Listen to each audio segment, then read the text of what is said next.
This is Jamie Drummond for Good Food Revolution. I am sitting here in Paramour restaurant with the man, the legend that is Adly Gawad. How's that for pronunciation? Adly Gawad. That will do.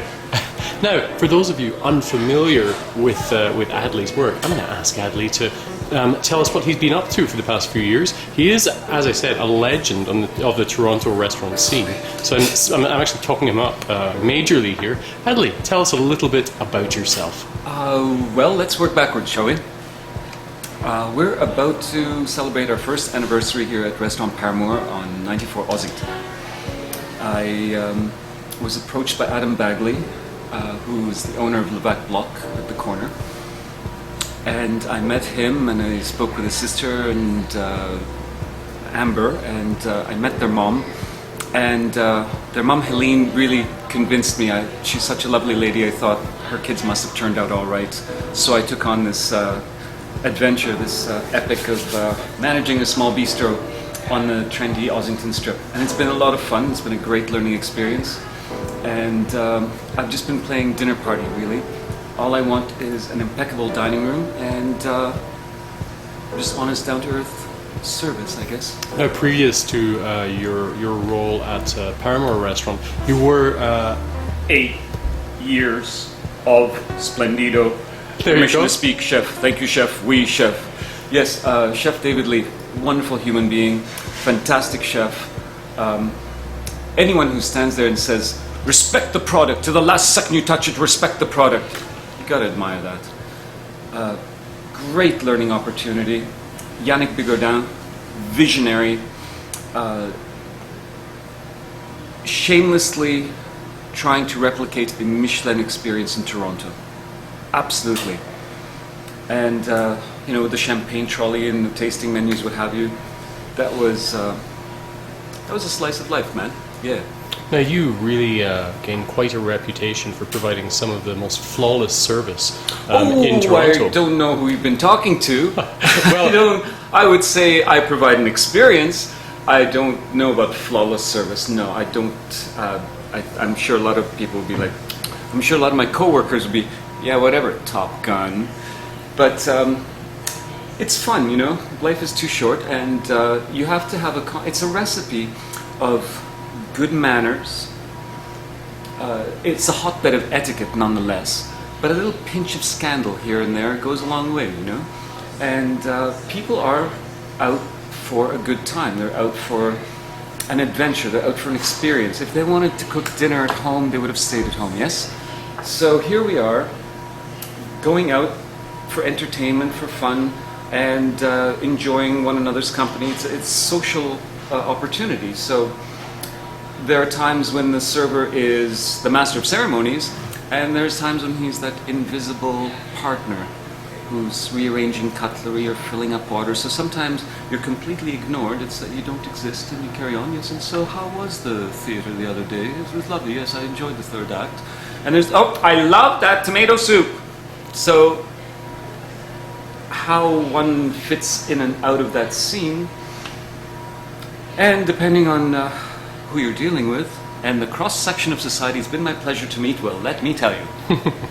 Now, it got to the point where your service was actually about as much of a talking point as the very food itself. Chef may have some issues with that statement, but you really did garner quite a reputation from this service. Where do you think your service excellence came from? Well, for starters, I speak English good. There you go. Now, to tantalize someone's imagination describing the menu, what have you, I mean, you don't use words like nice. Well, how is the steak? It's nice. It's really nice. You use the word nice when you don't want to sell something. Is it juicy? Is it succulent? Is it opulent? Is it shamelessly fatty? Oh my, yes. So exciting the imagination with, I don't know, with the English language, really, is a plus, definitely. Good posture, good grooming, definitely. Sense of humor. And I heard this one about women fall in love through their ears, men fall in love through their eyes. So when you're describing something, You want to use dramatic pauses. You want to use lyrical language.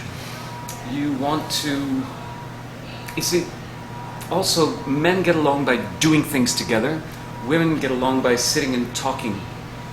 So when people go out for a date, the woman's finally got him down, sit down and talk. And he feels, finally we're doing something together. So this is what you're appealing to. And if you can not be intrusive, and yet, you know, be part of the fun. And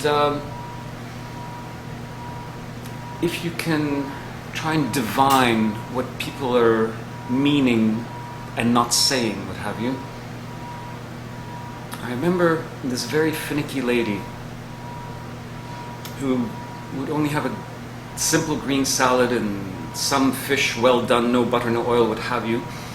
And I said to her, you know, I wouldn't normally tell you that there's an amuse-bouche, it's supposed to be a little surprise, but it's garnished by a quail egg, and I don't think you'll like it. Whale egg? There's no way I'm having a whale egg! And her lovely husband said, I'm sure the gentleman said quail egg, honey. So, yes. And pre-Splendido, where were you, and where did this excellence in service come from? Was it something that you believe was inherent, or something that was learned? Again, with this excellence of service, I don't know. It's a funny thing, because the irony is that I grew up in Cairo with servants. We had a woman who lived with us who took care of the family and cooked. We had someone who'd come and polish the floors and polish my father's shoes, what have you. And my father treated everyone with impeccable respect. And it wasn't so much your station in life as just that your humanity. And I think that was a fantastic... it's an equalizer of sorts. So I don't feel I'm above or below anyone. So if I meet one of our multi-millionaire guests, or if I meet the couple with the newborn from around the corner, it's a human play. It's not 10 bags full, sir. Yes, sir. It is what it is, you know. And yeah, this whole excellence of service, it slays me. I'm just having a good time, man. I'm just having a good time.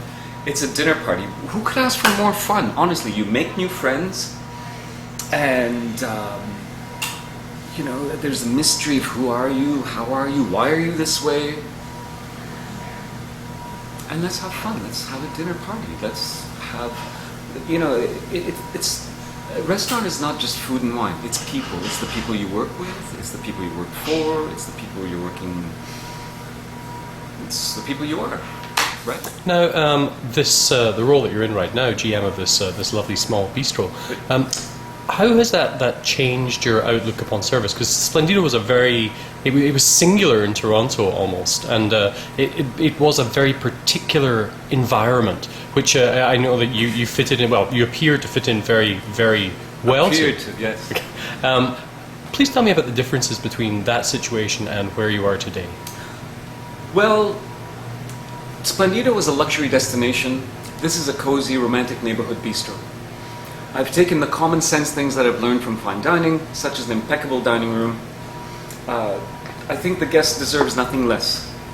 Perfectly clean cutlery, a beautifully polished glass, clean floor, environment, etc. And then the rest is just a down-to-earth, how would you like it? Standing on its head, on the side, well done? Absolutely, thank you very much. It's really not that hard. It's a dinner party. I tell my co-workers, we're having guests for dinner. You don't have to do the cooking. You don't have to wash the dishes. Just say, hello, how'd you do? How would you like it? Thank you very much. It's really not that hard. Now, there are many people who complain that there is a dearth of good service in our fair city of Toronto. What would your comment on that be? I would say a lot of the servers in this city have oh God, I know that I'm either about to put my foot in my mouth or suffer gravely for this. I think audacity goes a long way, a little bit more courage, a little bit more spontaneity, a bit more individuality. A thesaurus, anybody? And you know how things roll downhill. I think when you have an overbearing owner that creates a paranoid manager who oppresses like a despot the workers, and now you suddenly find yourself in a Kafkaesque novel, well, it's not really any fun for anyone. So as a guest walking into that environment, it's almost palpable already. There's the smell of fear or panic or so I'm trying to diffuse any sense of panic or waiter angst, because I find the more imaginative the server's mind is, the more they imagine there's time is a slinky, you know? Where's my steak? It's been 5 minutes. Oh my God, it's the 30th of September, it's October. I can't believe it. Where does the time go? So, and it's so perceptual that, let's breathe, let's relax, let's have a dinner party, shall we? Yes, it's a dance. Sometimes the music speeds up, you just do the dance step a little faster. It's really that simple. Do you feel that not enough young folks look upon the role of server as a career? I think instead of being drafted into the army, kids should get drafted right out of high school into a restaurant. They should learn about straight into the dish pit, cleaning squid, and all the fun stuff. Yeah, and seeing like, what really goes on behind the scenes. I mean, it's very nice to see the song and dance, but you know, there's some sore knees and there's a lot of Advil, okay?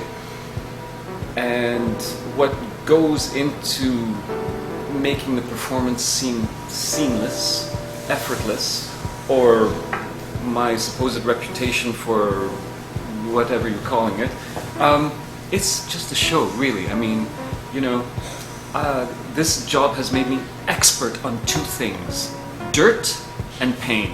How's that? That's perfect. Adly, thank you very much for joining us at Good Food Revolution today. Really appreciate your time. I know you're a very busy man. Oh, I'm a very important person. You are very important to me. Thanks, Adly. You're very kind. Thank you. It's been fun.